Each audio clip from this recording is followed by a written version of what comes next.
In today's episode, we're going to be talking about how to find content, strategy, and different platform inspiration. My name's Kelsey Martin, the COO at Chatterkick, and I also brought along a couple of other somewhat regular podcasters. Go ahead and introduce yourself. I'm Molly. I'm an ad strategist at Chatterkick. I'm Bree, and I'm also an ad strategist at Chatterkick.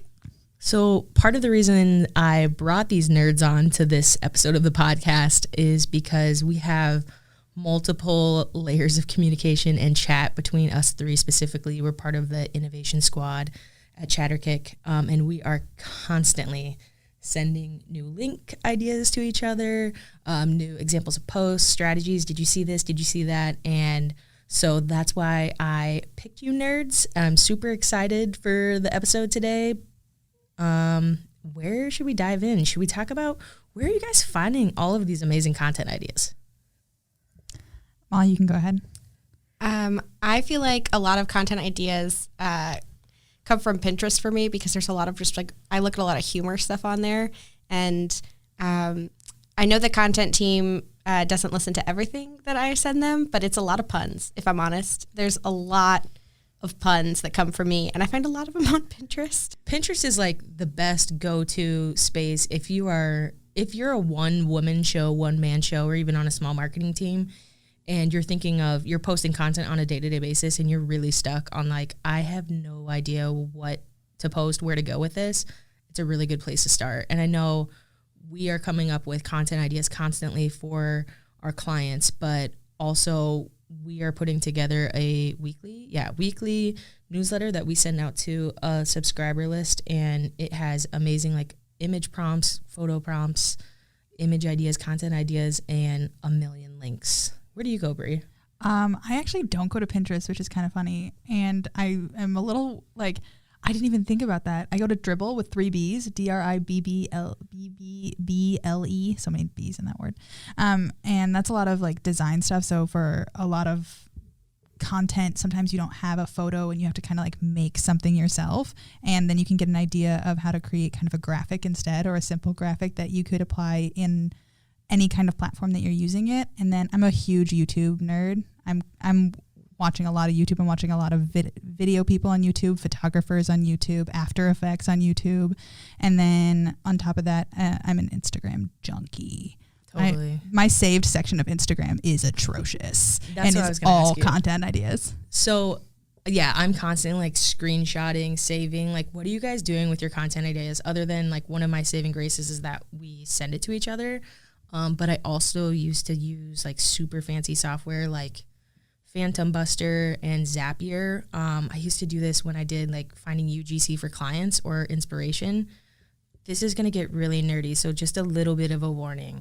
I used to go in and turn on Zapier so that any post that I liked as a page automatically went into a Dropbox folder. And so I turn on my UGC one, my user-generated content one. If you wanted to know more about that, it's another episode of the podcast. But I turn on my UGC Zap that I had set up, and anything that I would go through and like while that was on would automatically get put into a UGC folder.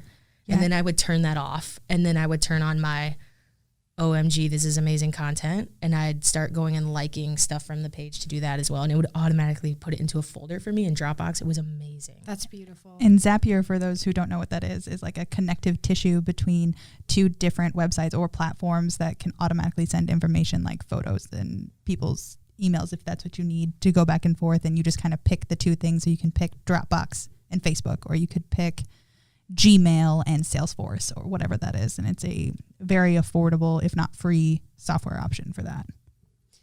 Yeah, I agree. I'm gonna repeat what both of you said about saving things. I have noticed, been doing this for 3 years, but especially in the last, I think, year and a half, my behavior as a user, I see so many more ads because I'm so likely to click on them to see where they go and what they do. And I'm likely to save them in Facebook and Instagram, and I have a Pinterest board dedicated to marketing inspiration, even if it's something that like I can't even picture how we'd use it for a client yet. If I just think, oh, that's so cool, or especially again on Pinterest because I'm on there a lot.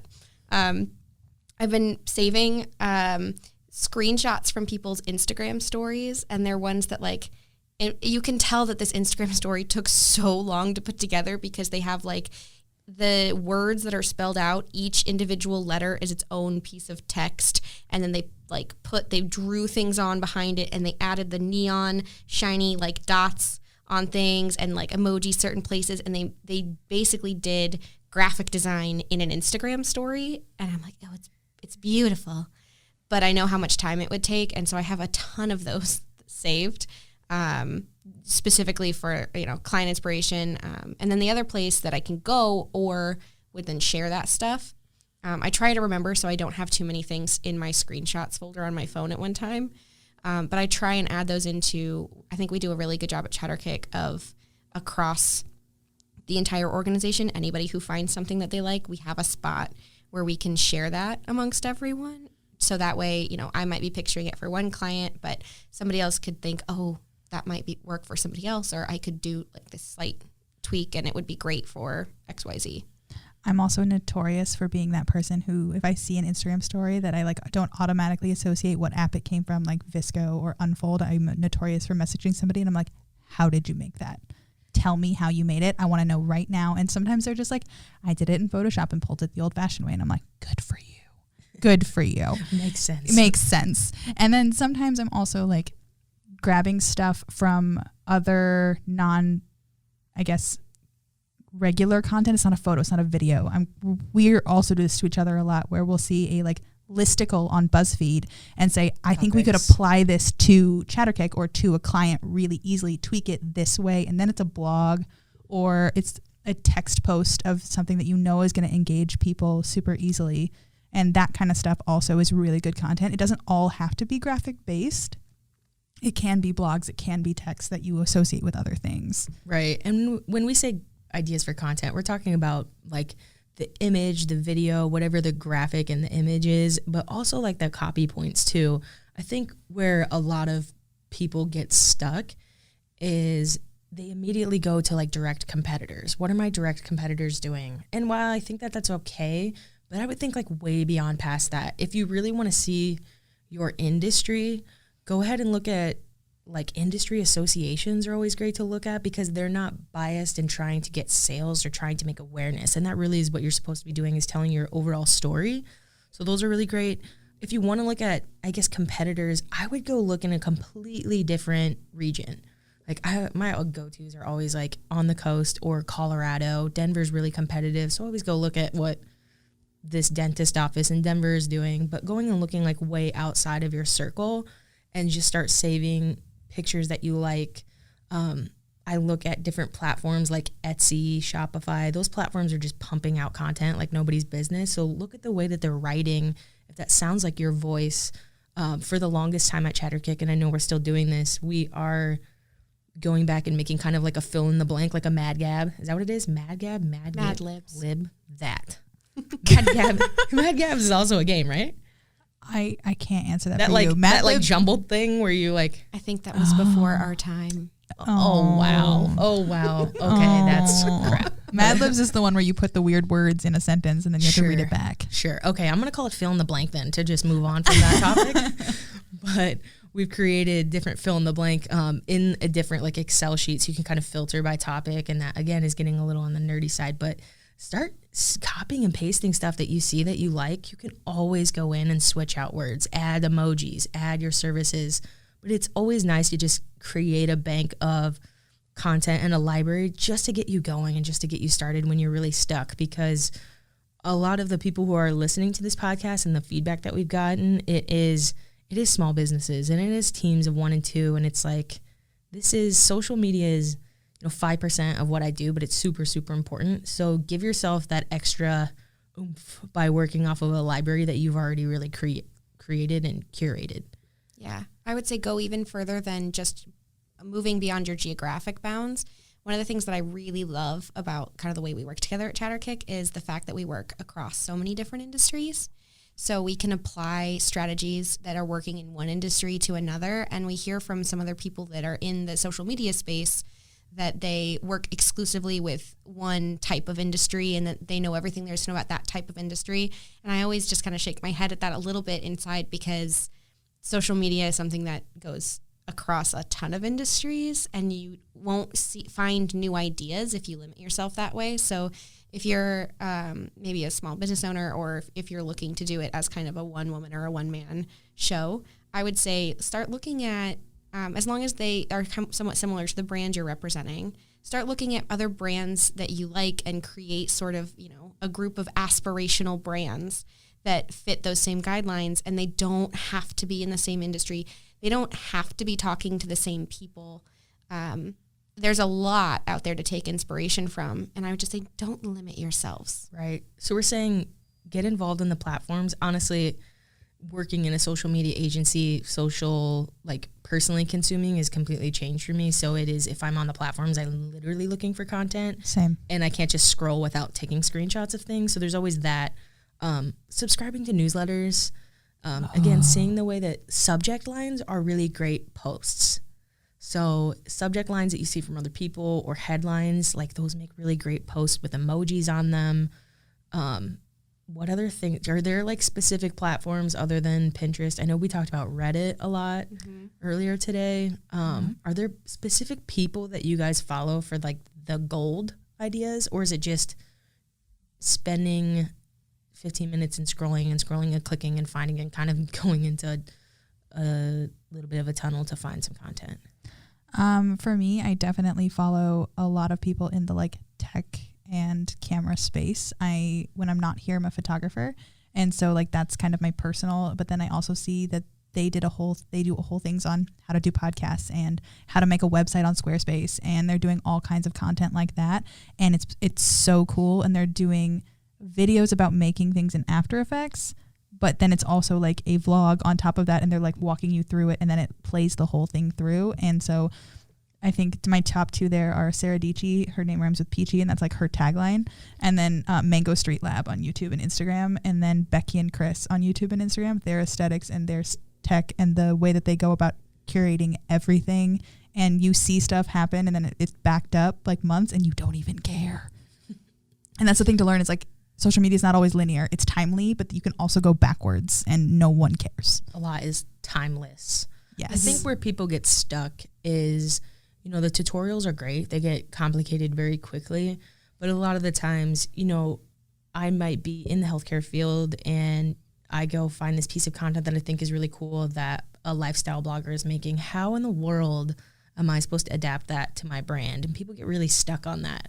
Do you guys have any advice? Like my initial gut is look at like what kind of attracted you to that piece of the content. Is it because it's very polished, or is it because it's a little bit lighter, it has a filter over it? For me, coming from a graphic design background, I'm like, look at the typography, because that's probably like where the text is on the image. Is it because it was really clean and it's all over to the right? Like that's something that really makes a difference in different types of creative. And a lot of the times it's like you're in photography, like the composition of the photo. So just copy that and really think and look at the way that's positioned. Mm-hmm. Yeah, I think I get attracted to content a lot, and then I realize I'm like following a weird person on Instagram that has nothing to do with any of my like personal interests, because I really like their content. And I can't tell if that's me as a person or me as my job in social media at this point. I think that line is so blurred between my personal and professional life. But I find myself keeping things that have absolutely nothing to do with any clients I actually work on. And I'm like, no, this is going to work.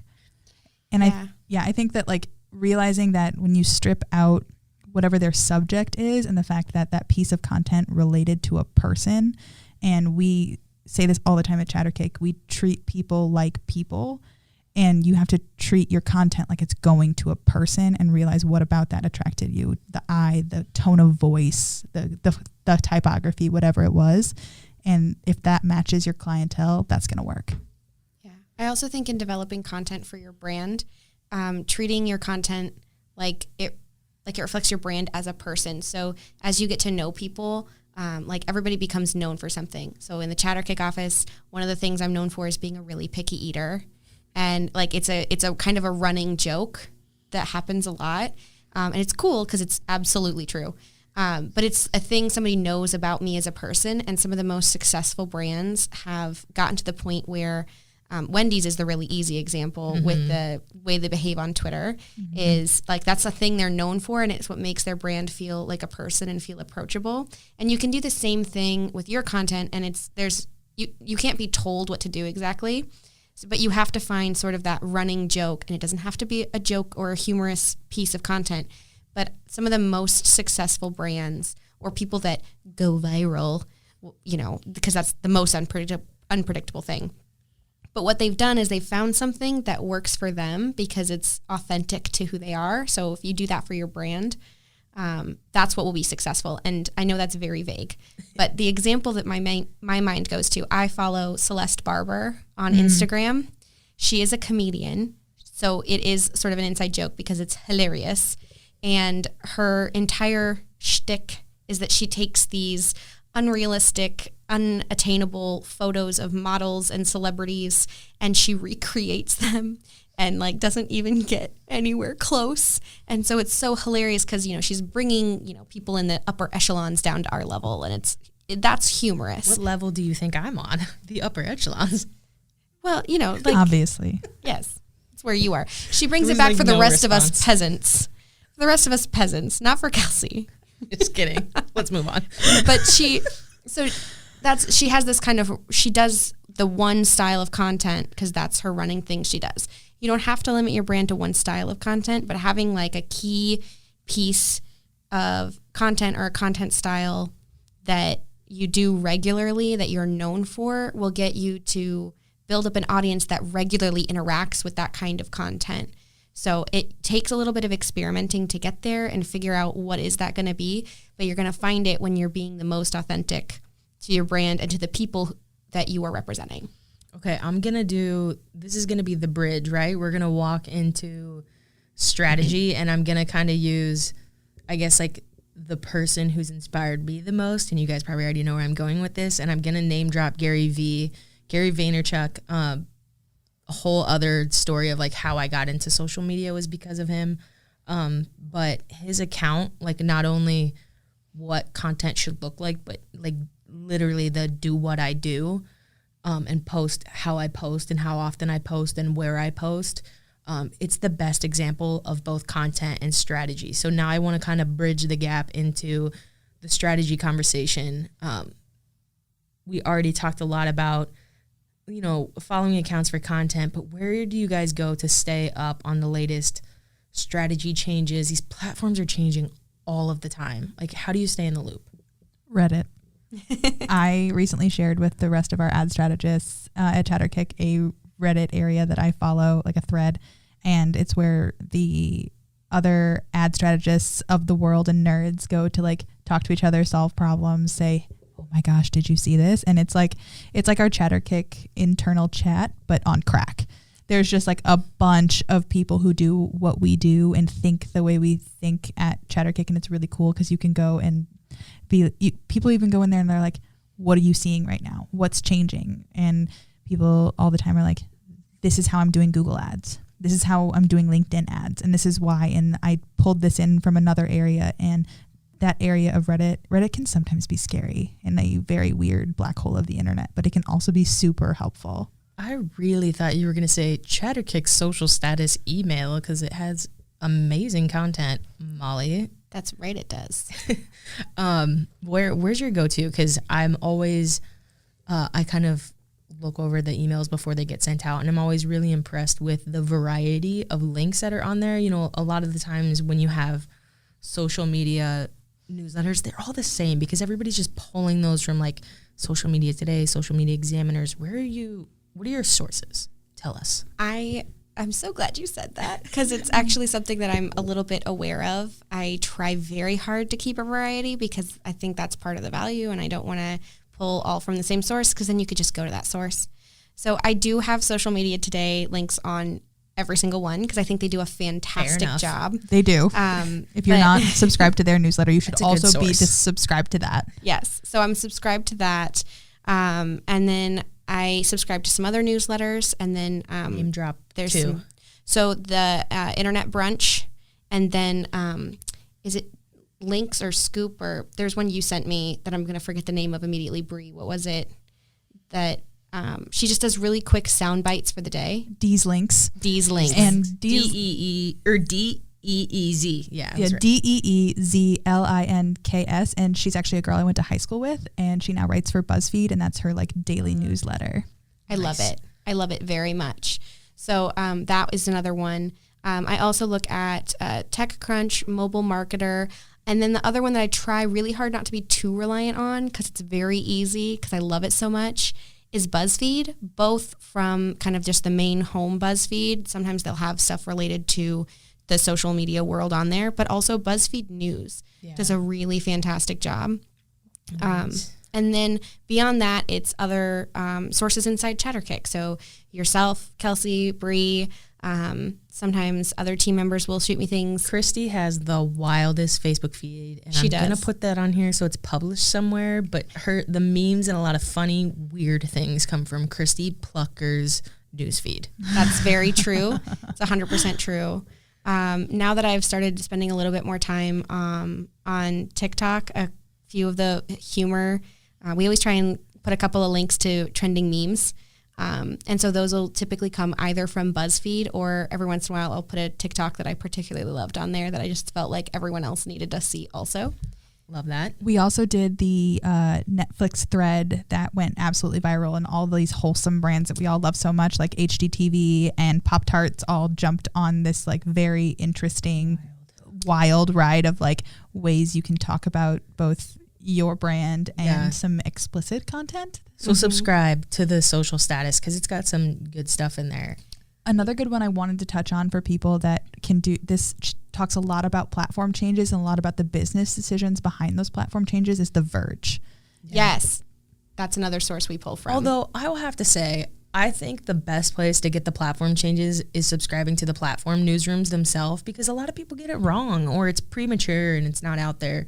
But I think I know you guys are subscribed to 1 million emails. If I just can't, I cannot subscribe to all the emails because emails are like, they hurt my soul. I have so many, like I don't even do junk email anymore. Like I want my email to be about business, and when I'm spending time in there, I'm taking care of clients. I want that to be like a safe zone for me. So I don't subscribe to very many newsletters anymore other than Gary Vaynerchuk. It literally is like one of the few, and a couple of other podcast ones. But I moved everything over recently to Feedly. So it's basically you can add different newsletters and different blogs subscribed into one spot. And so every morning that's usually where all those links are coming from. I have it very like curated to platform news, content news, people I look up to, psychology stuff, really, really nerdy data, like that stuff. And I have it all connected in my Feedly, and I kind of just like go through headlines, and then I'll save ones for later that I want to. I think there's 1 million of those apps out there, but that one connects directly to Sprout Social, and I can start scheduling out links. I kind of post on my personal account in waves, but then I could start scheduling out stuff on my personal accounts through there. So that's kind of my go-to, but I hate subscribing to all the newsletters. It's hard. It's hard to not let those build up in your inbox. But yeah, no, I agree totally about straight from the platforms themselves. Sometimes it's, I always feel like I found a little piece of treasure when I see something that's in one of the platforms. And I think the platforms are getting better. Like Facebook has been doing this for a really long time, but I think some of the other social platforms are starting to follow suit, where when they have a new feature or there's a feature that they don't feel is being utilized enough, they'll put a little pop-up. They can get annoying, but they'll put a little pop-up that's like, did you know you can now do this? I love those because I feel like it does a great job from the platform directly telling me what's new. But my absolute favorite is when I find something like that, and then I go to look to see if there's any articles about it, and no one's talking about it yet. And I'm like, that's your turn. That's when you should write the article. I always feel like that's the thing. Like I'm holding up the glowing thing in Indiana Jones, like, We had that with special ad categories for so long. No one was talking about it, and we were seeing it everywhere in our business. And so that was one of those, Are we all singing on this podcast? Today we are. I'm not going to. We could go on and on about this topic. I mean, one thing I will say, if you're stuck on ideas, you need sources, you need how can I talk about this differently? You know, I've been working in marketing for this broadband company for 16 years. How do I say the same services over?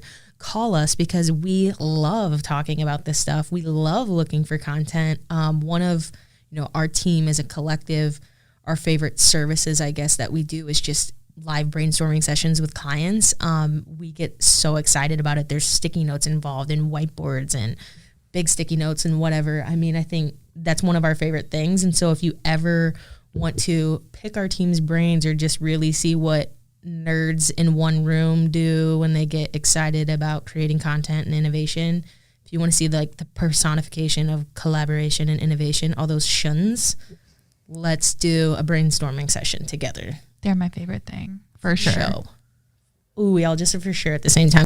On the podcast, we like to talk about, well, this is the Generation Social Media podcast, after all. We like to talk about how people are using their platforms, what platforms they're spending time on.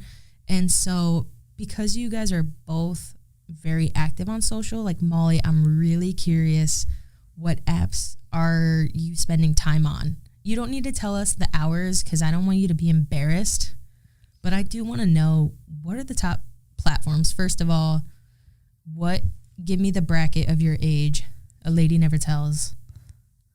A bracket? I'm 25 to 30 years old. Okay, that's the bracket here. 25 to 30-year-old female who is in digital marketing space, very interested in mock trial, musicals, Disney, and Oscar Mayer Wiener mobiles. Yes. and wiener dogs. And wiener dogs. Okay, so I feel like I could easily target you on Facebook. It would not be difficult. No. Or Instagram, but tell me where you're spending, or I guess Pinterest. So tell me where you're spending your time. So I picked a random day. I picked this past Tuesday because I thought it was a pretty good Can picture. you look for like 7 days? Yeah. I can see like Sunday, for example. Can you give me like the full week? Oh, yeah, no. Ooh. It only tells me a day at a time. Weird Shoulda non-iPhone had it. user. Yeah, I should have had an Apple. I'm It's very okay. happy with my Google Pixel. Thank you. We'll let you plug the Google Pixel and tell us where you're spending your time on the best day, the one that represents you most. This would definitely be All right, the right one. hit us with So it. this past Tuesday, I was on Instagram. My total time on my phone, my screen time was 8 hours and 6 minutes. On a weekday? On a weekday. Girl. I was on Instagram for an hour and 47 minutes, and that was my top app that day. Okay. I was on YouTube for an hour and 37 minutes. I have a game, it's a logic game, kind of like Sudoku, called Nonogram. I was on there for an hour, 57 minutes, if I'm being precise. Pinterest was another 50 minutes. I was on my actual phone app for 45 minutes. Wait, these are definitely not as long as I thought they were. You use a lot of different apps. I use a lot of apps. There's a lot. We're still going. I'm going to not bore you with all of them, but like Twitch, I was on for 37 minutes. So I do a lot of video between like YouTube and Twitch. I watched plenty of video, and then I spent another 22 minutes on TikTok that day. I was in my text message app for 27 minutes, my photos app for 20 minutes. I was in Teamwork Chat, a tool we use, for 5 minutes, Facebook Messenger for 4 minutes. I was on, I'm just going to start listing these because they're not very long. Wait, what was your top social app? Instagram. Is that what yours is, Brie? Absolutely. Mine's actually Facebook, but that's because I've been spending a lot more time just like curating content, but Instagram is my next. Some other Well, I days watch I'm a lot on of videos on Facebook. I've been watching like Red Table Talk, and I watched Ball in the Family and a lot of like series on Facebook. Yeah. Okay. And then moving on from that, No one Snapchat's relates. also in my top.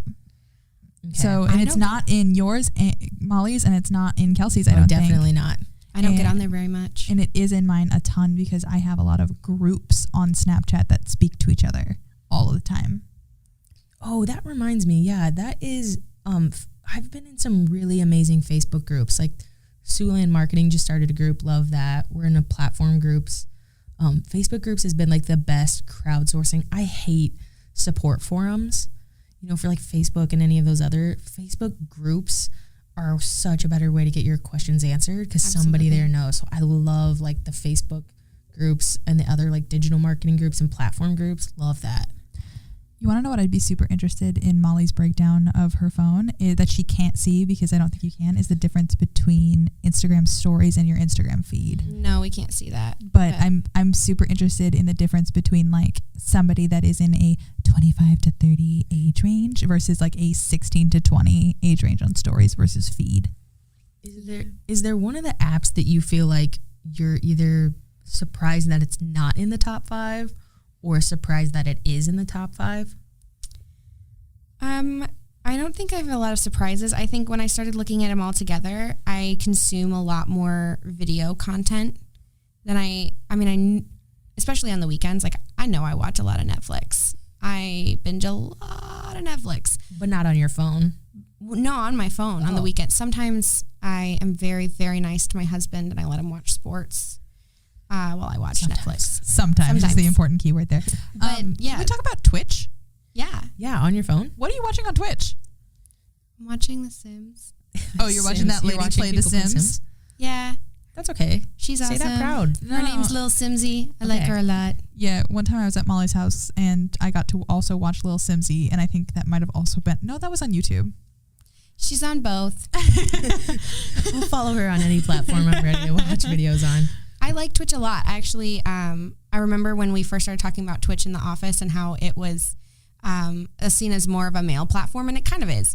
But I remember not feeling very comfortable. I downloaded it and I tried to like get into it, and I was like, I don't feel like there's a space for me. And then because some of the people I saw on YouTube said, by the way, I live stream this on Twitch, and I started using it a little bit more for people who are streaming things that I'm interested in. I think that it's starting to diversify a little bit more. And I don't know, anybody who gets the social status regularly will have seen there's some data on Twitch is moving away. Not that gaming isn't still the major portion of what's happening on Twitch, but there's more and more streamers who are using it just for a variety of live streaming topics.